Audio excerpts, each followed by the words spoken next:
So today we've got Doug Toussaint out here who farms this piece and installed the cover crop mixes, and also Jason Harmon with NDSU Entomology to look at what beneficial organisms we're seeing out here and also maybe what they do in the system.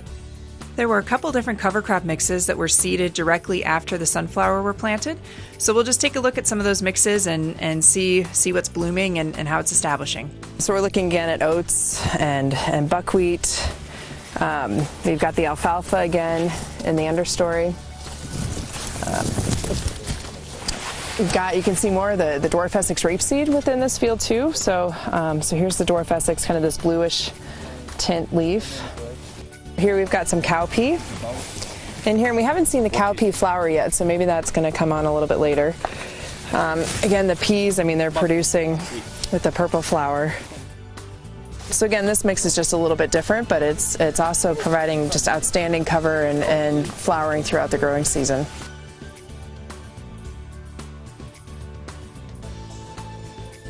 Here we have an area where we don't have any sunflowers, plant or skip or whatever. Nobody's field is perfect.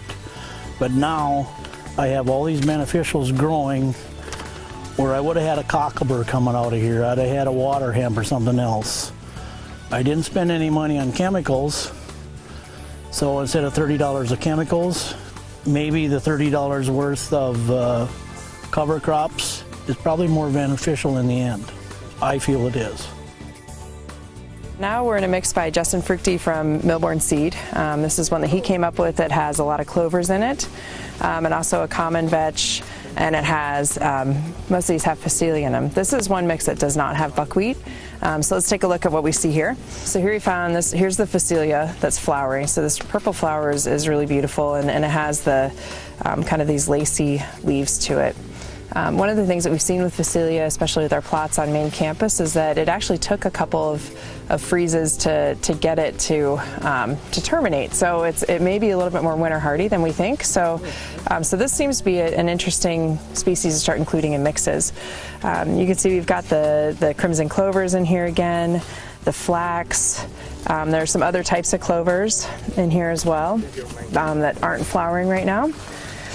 But it's just really would be a heavy nitrogen fixing type mix with all these clovers in it. The nodules on the clovers, when inoculated, will produce nitrogen and basically build that part of the system. So one of the things that we're seeing a lot of are these syrphids, and they're kind of cool because they do double duty. As adults, they fly around and they're part of the pollinator groups, and then their babies are little larvae-looking creatures that they actually eat different pests. So they're sort of doing two different things for you that are good.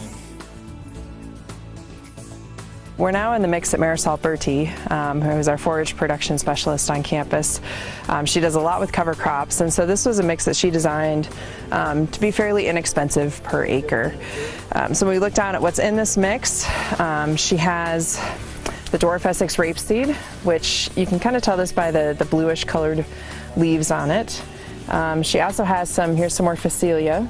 She has some clovers. She has peas in here again, which, but then she also has the radish in here. So here's the radish that's coming up. Here's some more Phacelia under here, some flax. So this is really for a lower cost per acre. The seed mix looks totally different. So lighter rates, different things in the mix. But there's some buckwheat again back here that you can see the white flower. But just entirely different cover crop that's gone into the sunflower. So when we combine this field, we'll be looking at differences in production of the sunflower on the various cover crop mixes. So hopefully we'll get some numbers on did the cover crops help boost the yield of the sunflower, or was there no influence at all? But what we do know is that he has had to spray this field less, as far as weed control, and then also for pest control.